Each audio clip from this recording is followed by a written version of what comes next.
The studio lights burned bright, the kind of brightness that made every bead of sweat, every nervous twitch impossible to hide. Ellen DeGeneres sat confidently in her chair, her trademark smirk plastered across her face. She had faced countless politicians, actors, and celebrities on her show, always quick with a sharp joke or a stinging remark. But today, the atmosphere was different.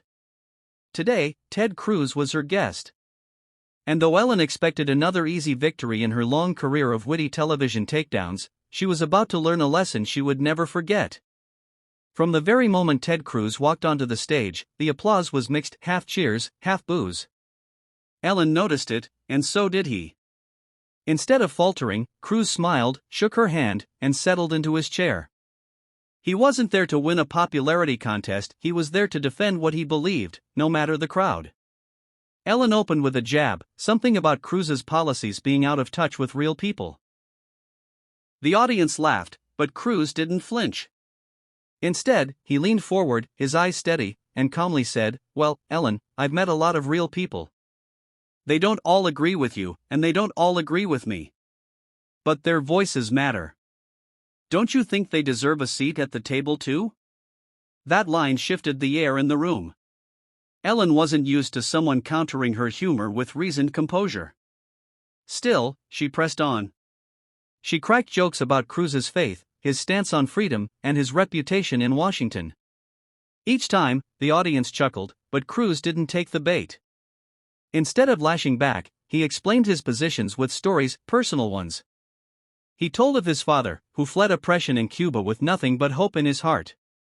He spoke of the sacrifices his family made so that he could stand on American soil with the freedom to speak, the freedom to fight, and the freedom to disagree. He shared the struggles of small business owners in Texas, of parents working 2 jobs, of young people trying to build futures in a world that often seemed stacked against them. Ellen tried to interrupt with quips, but the more Cruz spoke from the heart, the more the audience leaned in.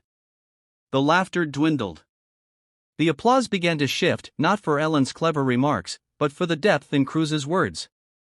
At one point, Ellen delivered what she thought would be the knockout blow. With a grin, she asked, "So, Ted, how does it feel to be one of the most criticized people in America?"